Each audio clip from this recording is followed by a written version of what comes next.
So that was us playing around in this area with the drone, trying to learn a little bit about it.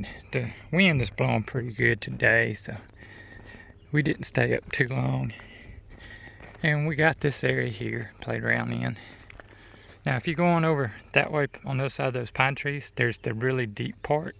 And we've been over there before. We made a video about it. I think I titled it The Little Grand Canyon of Arkansas. So if y'all want to see the really deep parts, you can go check out that video. But this is just us messing around a little bit to get out of the house.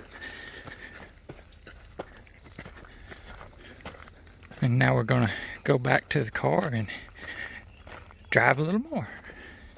Hey, look at this rock. Isn't that pretty? Mm-hmm.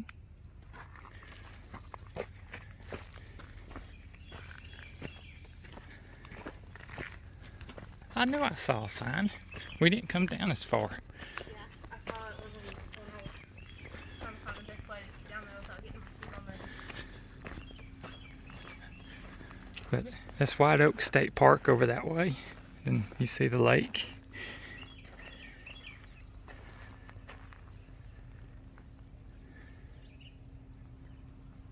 Pretty cool. And we parked on down over there. So later.